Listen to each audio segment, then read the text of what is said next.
Assalamualaikum warahmatullahi wabarakatuh. Perkenalkan, nama saya Anissa Aulia Ramadhani dengan NIM S1S1220003. Kembali lagi di video saya.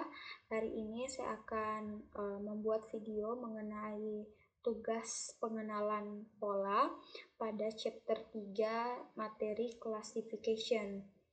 Kemudian di sini kita akan melanjutkan pada halaman 91. Jadi pada video ini saya akan menjelaskan dan juga mempraktekkan langsung gimana caranya ngecek performa model machine learning kita. Jadi setelah modelnya dilatih buat ngenalin angka 5, sekarang kita mau lihat sebenarnya model ini udah oke atau belum. Nah, jadi kita bakal pakai yang namanya confusion matrix, terus lanjut ke precision dan juga recall untuk tahu seberapa akurat dan seberapa jeli mengenai model kita. Jadi langsung saja kita mulai. Jadi pertama itu kita akan mengevaluasi performa model classification dengan confusion matrix. Pertama kita import dulu ya confusion matrixnya.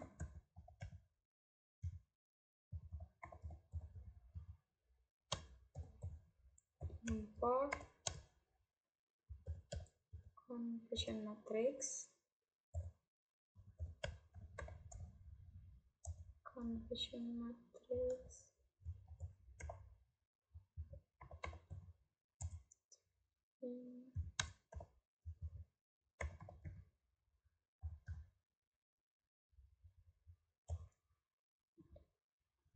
kemudian kita jalankan.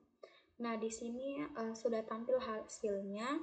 Jadi baris pertama itu sebagai kelas negatif untuk non 5. Jadi misalnya kayak 53.892 itu benar diprediksi sebagai bukan 5 atau true negatif. Kemudian 687 itu salah diprediksi sebagai angka 5, false positif. Dan baris kedua 1891 itu salah diprediksi sebagai bukan 5, false negatif. Kemudian 3530 itu benar diprediksi sebagai angka 5, true positif. Jadi baris pertama itu non 5 sebagai kelas negatif, baris kedua itu angka 5 sebagai kelas positif. Sekarang kita lanjut ke codingan yang berikutnya. Kita akan mensimulasikan perfect classifier bagaimana model itu sempurna. Jadi kita akan cek train perfect prediction sama dengan train 5. Kemudian confusion matrix train 5 train perfect prediction. Kemudian kita run. Nah, di sini sudah tampil hasil prediksinya dan itu hasilnya prediksi benar 100% karena tidak ada false positif ataupun false negatif ini. Dilihat dari tidak ada false positif dan juga tidak ada false negatif sama-sama 0. Ini hanya simulasi untuk menunjukkan bagaimana confusion matrix itu akan terlihat jika modelnya sempurna, semua angka di diagonal utama. Gambar confusion matrix yang diilustrasikan menunjukkan contoh-contoh yang true negatif, yaitu berada di kiri atas, dan juga false positif yang ada di kanan atas, false negatif yang ada di kiri bawah, dan true positif yang ada di kanan bawah. Kita nyalakan dulu lampu ya guys. Jadi sekarang Kita lanjut pada precision dan juga recall. Scikit-learn itu menyediakan beberapa fungsi untuk menghitung classifier matrix, termasuk presisinya dan juga recall. Jadi sekarang kita akan lanjutkan codingannya.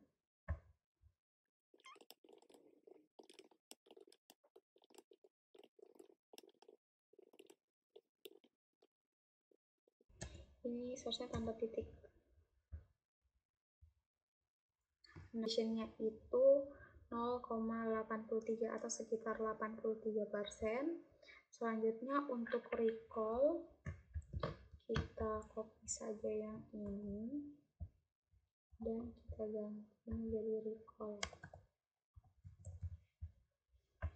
Dan untuk recall-nya itu 0,65 atau sekitar 65%. Sekarang untuk yang detektor 5 itu tidak terlalu kelihatan untuk memeriksa akurasinya.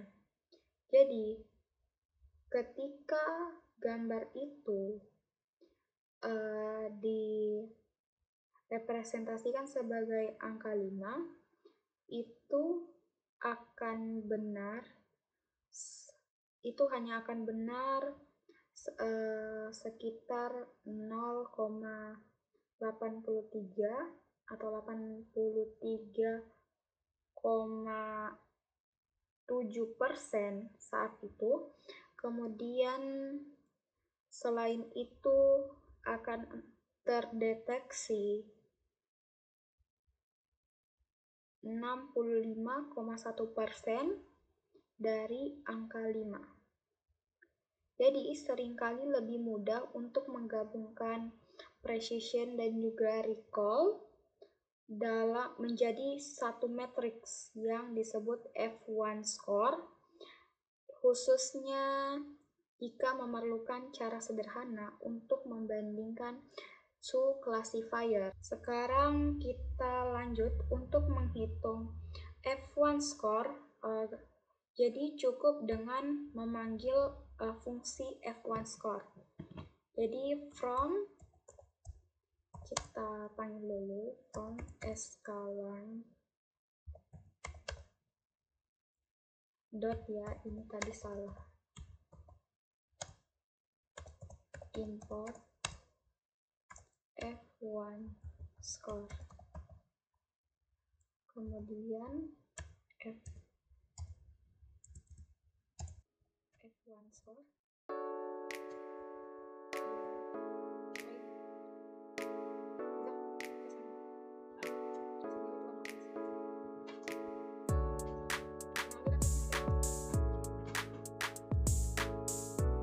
Jadi di sini kita akan menghitung F1 score dengan memanggil F1 score fungsinya.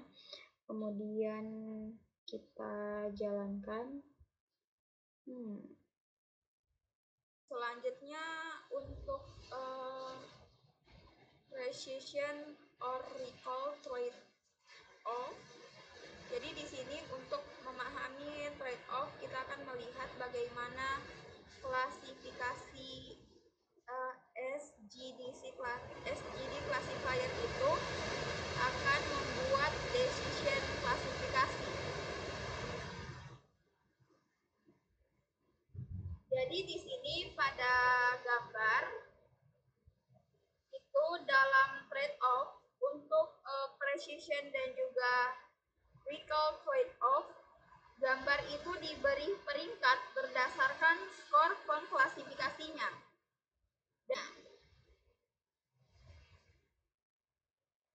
Kemudian scikit-learn itu tidak memungkinkan kita untuk menetapkan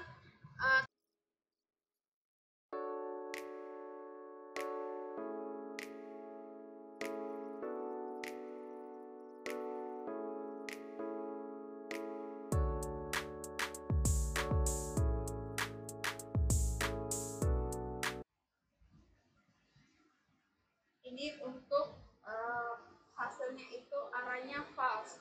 Jadi Jadi hal ini itu mengkonfirmasi bagaimana menaikkan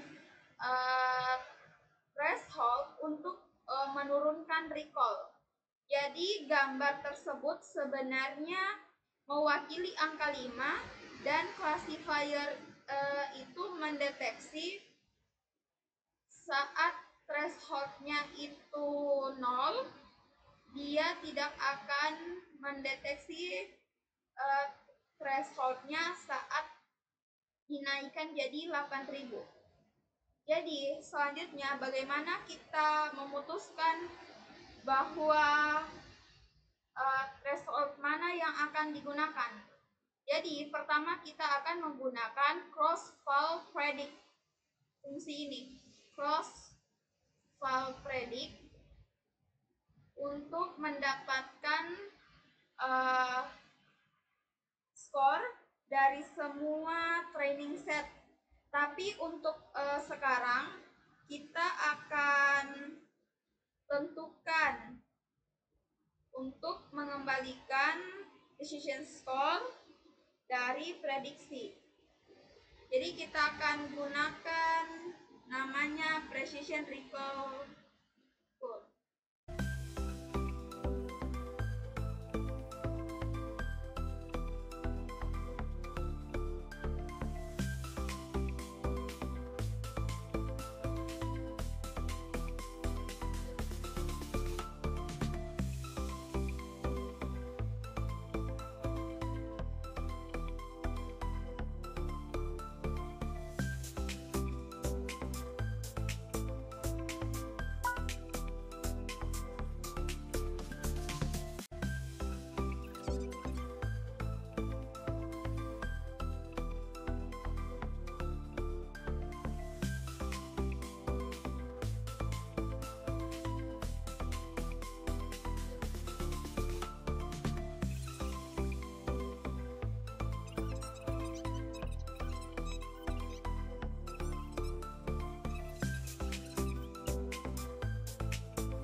Ini merupakan gambar dari plot dari ROC curve.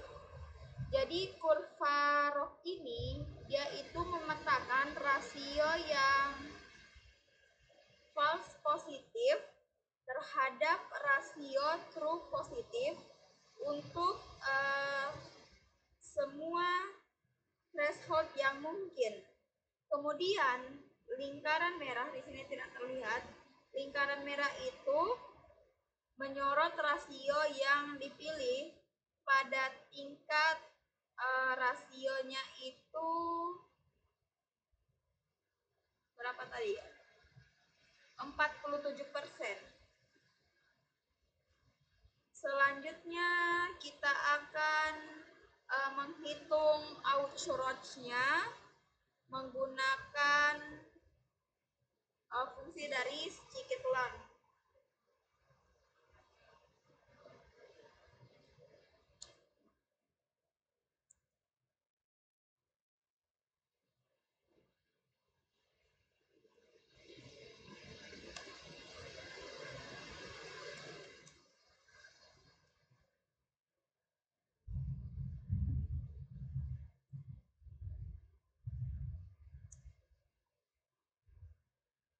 Sekarang di sini terlihat hasilnya itu 96%. Sekarang sudah kita lihat, jadi sedikit informasi di sini. Jadi karena kurva Roach itu sangat mirip dengan kurva precision atau recall PR curve. Jadi mungkin ada yang bertanya-tanya bagaimana cara memutuskan mana yang akan digunakan, rock curve atau precision or recall kurvanya. Jadi secara sederhananya kita bisa memilih kurva precision or recall setiap kali true positif itu jarang daripada false negatif. Kemudian jika tidak, gunakan Roach. Misalnya kurva Roach itu sebelumnya mungkin pernah berpikir bahwa klasifikasi ini benar-benar bagus, namun sebagian besar karena ada beberapa positif 5 dibandingkan dengan yang non 5, jadi sebaiknya kurva precision recall itu memperjelas bagaimana classifier ini memiliki ruang untuk perbaikan kurva. Jadi kurvanya itu lebih dekat sudut kiri ke atas. Sekarang kita akan train menggunakan random forest.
Jadi ini itu gambarnya itu membandingkan kurva Roach untuk klasifikasi random forest itu di sini kita bisa lihat yaitu lebih unggul daripada kita menggunakan classifier dari Roach.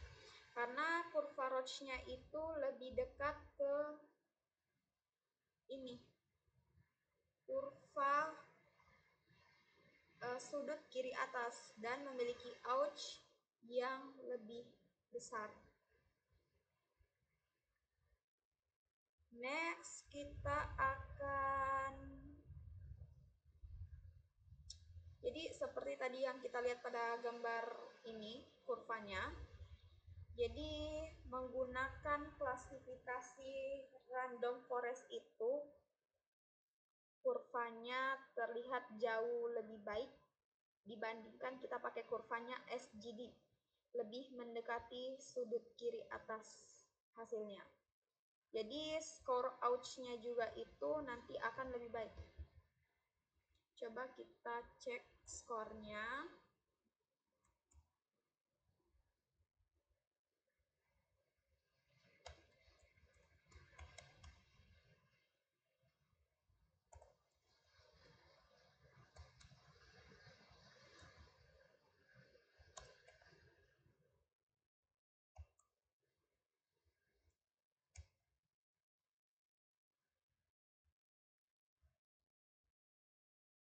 Jadi skornya itu sudah mendekati sempurna, hampir 199,8%. Selanjutnya kita beralih ke multi-class classification.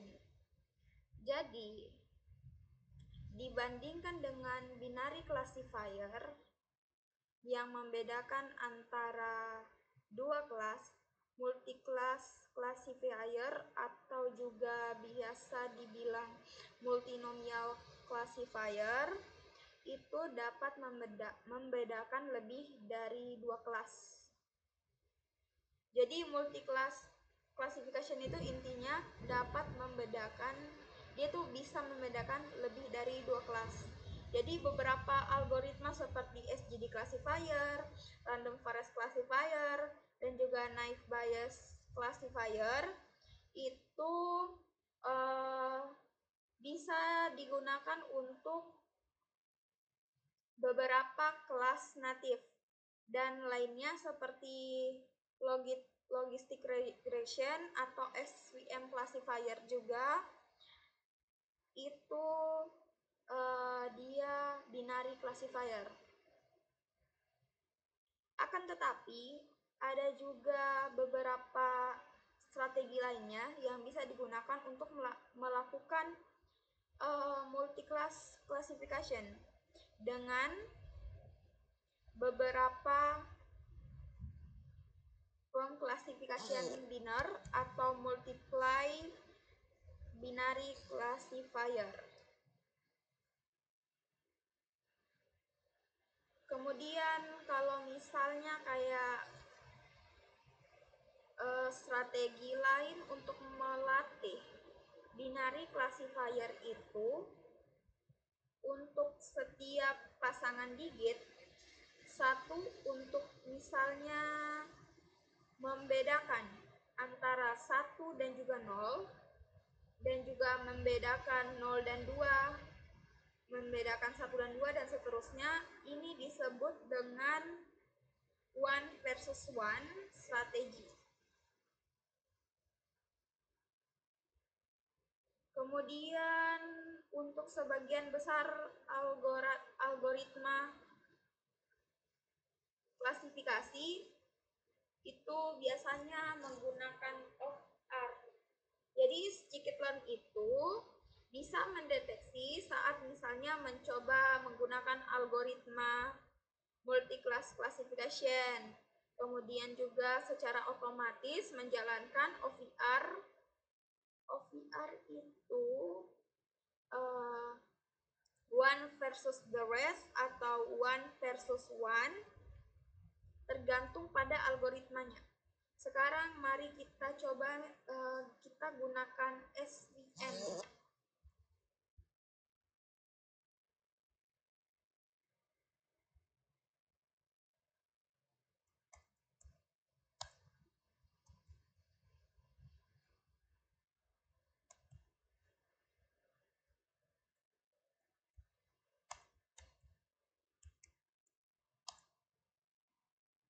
Jadi kita menggunakan SVM, super vector machine. Kita import dari super vector classifier SVC. SVM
Nah, di sini kita sudah run semua. Nah, pada bagian ini itu menunjukkan cara dari SPM untuk melakukan klasifikasi multi-class atau multi-class classification menggunakan dari scikit-learn. Jadi pertama di sini kita gunakan SVC atau super vector classifier untuk buat model SVM-nya. Kemudian model itu dilatih menggunakan X-train dan juga target label penuh yaitu Y-train. Jadi bukan hanya menggunakan 0 atau 1 kalau pakai Y-train 5. Model ini dia itu belajar mengenali semua angka mulai dari angka 0 sampai dengan angka 9. Kemudian SVM Clock Predict sum digit ini itu model memprediksi digit dari gambar sum digit. Jadi outputnya misalnya ini sudah keluar outputnya array 5. Berarti gambar itu diprediksi sebagai angka 5. Kemudian selanjutnya melihat nilai skor untuk semua kelas. Ini sum digit score sama dengan SVM Clock Decision Function sum digit score. Nah, fungsi dari decision function ini untuk ngasih tahu kita nilai skor untuk tiap kelas. Jadi bukan hanya hasil prediksi akhir dari keseluruhan itu nilai angkanya itu berapa, tapi ini dia itu ngasih tahu skor dari tiap kelas itu berapa. Karena ini merupakan multi kelas, yaitu di sini ada 10 kelas, maka hasilnya adalah 10 nilai skor. Kan mulai dari 0 sampai 9. Jadi kelas 0 ini skornya, kemudian selanjutnya, dan di sini kita cek lagi NP Artsmart sum digit scores. Ini untuk memberitahu nilai mana skor yang paling tertinggi. Nah, terlihat hasilnya bahwa skor yang tertinggi itu ternyata skor dari indeks kelima. Berarti kelas kelima. 0, 1, 2, 3, 4, 5. Yakni 9,31%. Jadi sangat tinggi. Kemudian SVM classes ini itu daftar semua kelas yang diketahui oleh model. Jadi arahnya itu mulai dari 0, 1, 2, 3, 4, 5. Dan ini SVM classes 5, hasilnya juga 5. Ini tuh berarti indeks kelima berarti kelas 5. Next, kita beralih untuk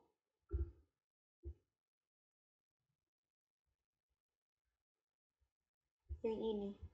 Jadi jika kita menggunakan scikit-learn itu, kita bisa menggunakan metode OVO atau OVR. OVO itu berarti 1 versus 1 atau OVR 1 versus rest. Jadi bisa gunakan itu. Sederhananya untuk klasifikasi classifier itu bisa menggunakan binary classifier. Misalnya pada contoh berikut ini kita akan membuat kode untuk multi-class classifier menggunakan metode OVR, tapi pakai SVC ya untuk basicnya. Jadi sekarang mari kita buat kodenya.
Nah, ini sudah peran mengenai kode dari model klasifikasi multiclass atau multi-class classification dengan one phase strategy OVR menggunakan scikit-learn.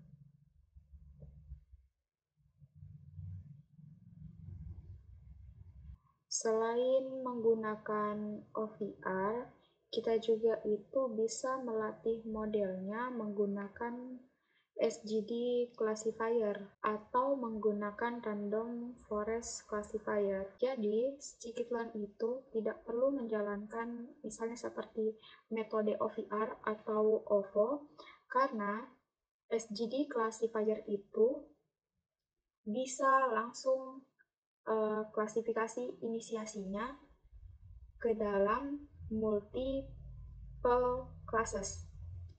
Contohnya seperti fungsi decision function itu akan mengembalikan nilai setiap kelasnya. Contohnya misalnya kita lihat ini skor pada SGD classifier untuk setiap kelas. Selanjutnya ini kita beralih ke skornya. Untuk validation skornya sekitar 87%, 85%, dan juga 86%. Dan nilainya itu lebih dari 84% semua. Sekarang kita beralih ke error analysis atau analisis kesalahan. Jadi, sekarang kita akan mengikuti langkah-langkah yang ada di sini untuk kita periksa model machine learning kita.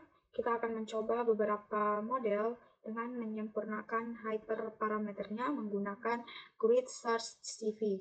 Dan itu akan otomatis semaksimal mungkin. Di sini kita akan asumsikan bahwa kita itu sudah menemukan model yang sesuai dan ingin menemukan cara untuk bagaimana memperbaiki. Nah, salah satu cara untuk melakukan itu kita harus error analysis, menganalisis jenis kesalahan yang sudah kita buat. Sekarang kita akan ketikkan dulu.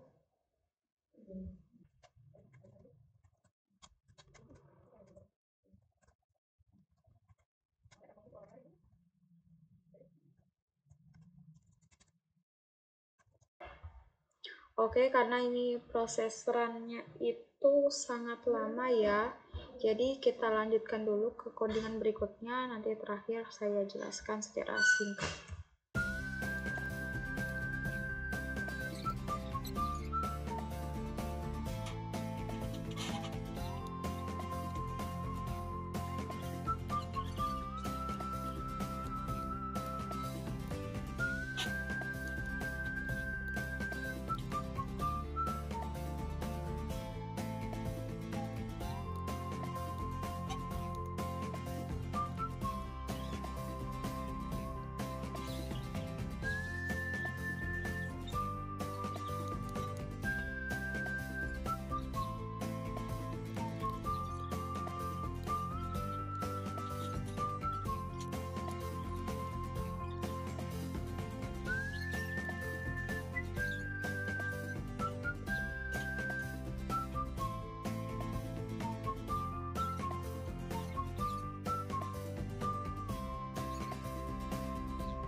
Jadi sekarang kita cek error analisisnya.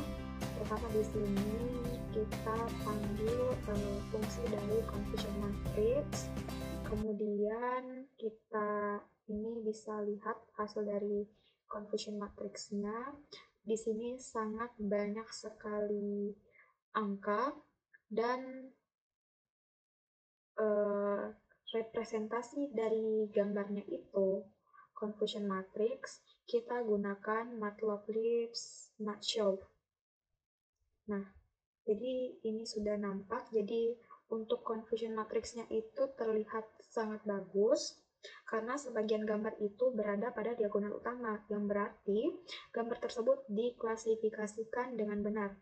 Jadi angka 5 itu terlihat sedikit lebih gelap daripada digit lainnya, yang berarti ada lebih sedikit gambar angka 5 dalam kumpulan data, atau tidak bahwa pengklasifikasi itu tidak bekerja dengan baik pada angka 5 seperti pada digit lainnya.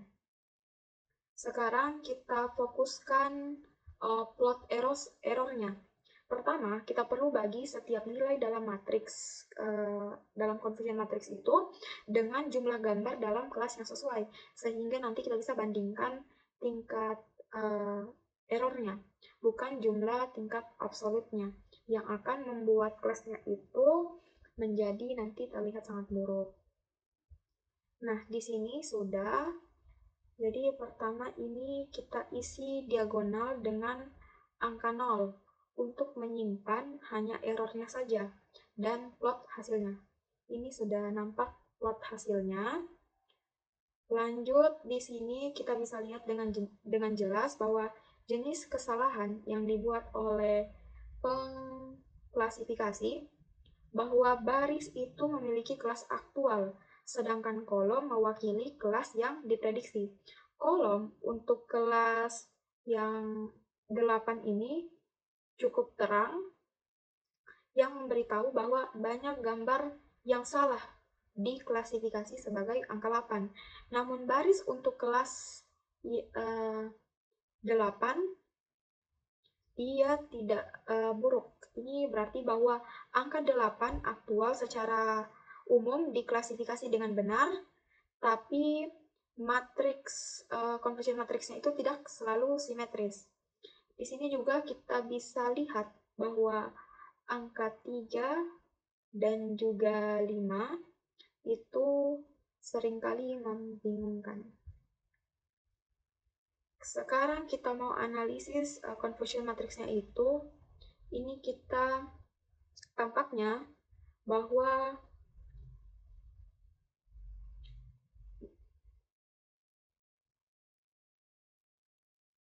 next kita mau analisis kesalahan individu untuk mendapatkan wawasan mengapa hal ini gagal, lebih sulit dan juga sangat time consuming atau memakan waktu.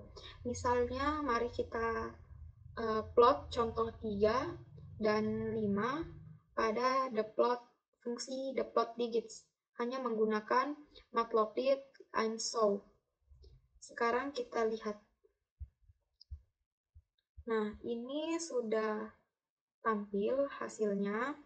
Jadi, dua blok matriks 5 kali 5 ini menunjukkan angka yang diklasifikasi sebagai angka 3. Dan dua blok matriks 5 kali 5 di sebelah kanan itu menunjukkan gambar yang diklasifikasi itu sebagai angka 5. Beberapa digit salah diklasifikasi, yaitu di blok kiri bawah yang ini dan kanan atas yang ini ditulis ada salah klasifikasi.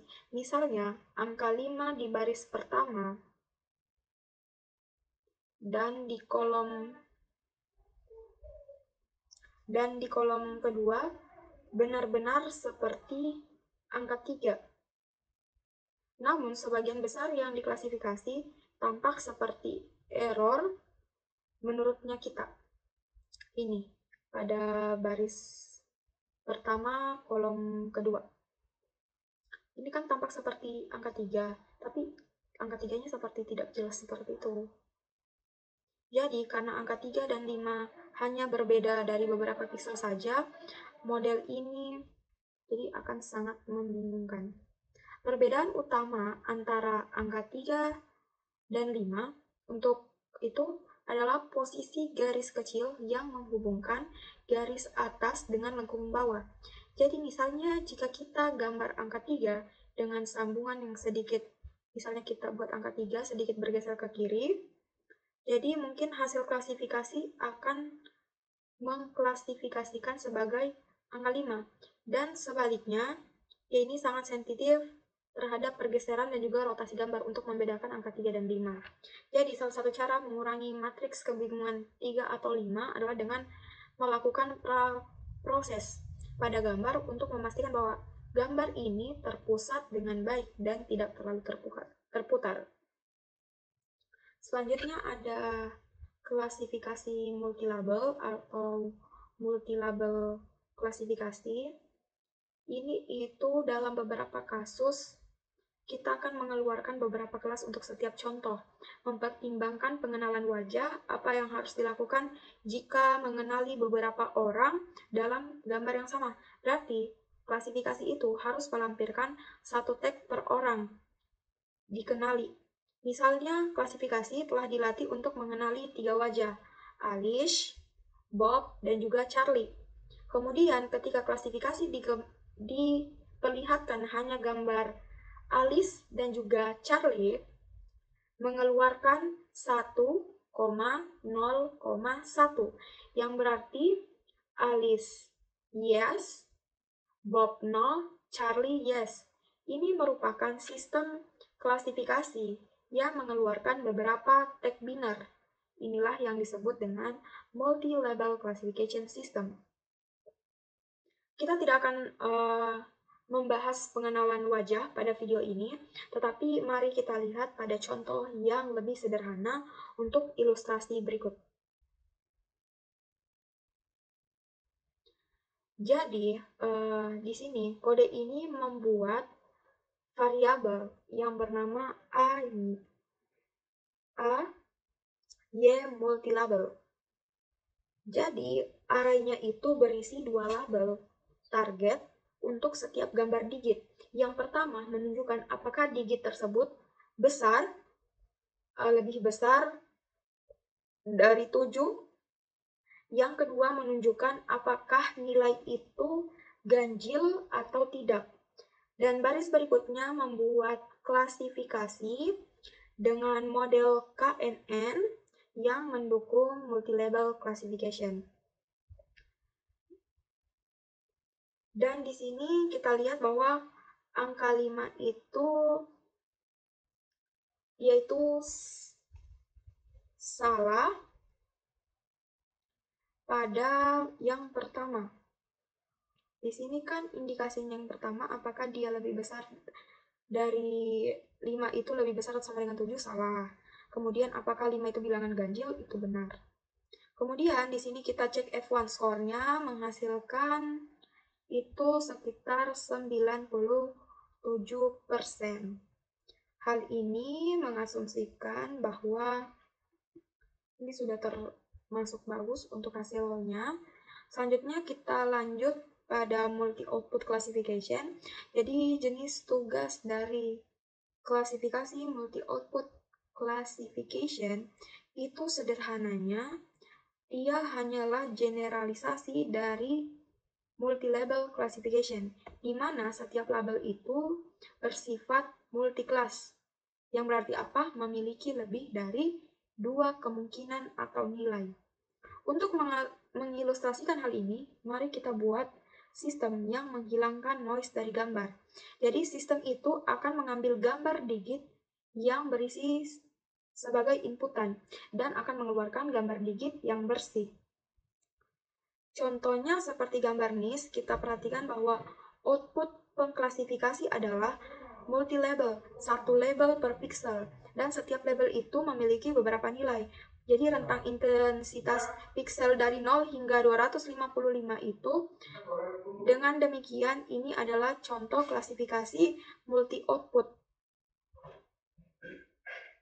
Jadi sekarang mari kita mulai dengan membuat set pelatihan dan pengujian dengan mengambil gambar dari NIS dan menambahkan noise ke intensitas pikselnya dengan nampi radian fungsi. Jadi di sini kan gambarnya diambil dari NIS. Pertama itu banyak noise-nya, kemudian hasil inputan, dan sebelah kanan ini hasil inputan yang sudah noise-nya itu dihilangkan. Jadi itu merupakan salah satu contoh dari multi-output classification. Oke, jadi sekian video mengenai chapter 3, mengenai classification. Mohon maaf bila terdapat kekurangan dalam penjelasan video ini. Saya akhiri dengan ucapan wassalamualaikum warahmatullahi wabarakatuh.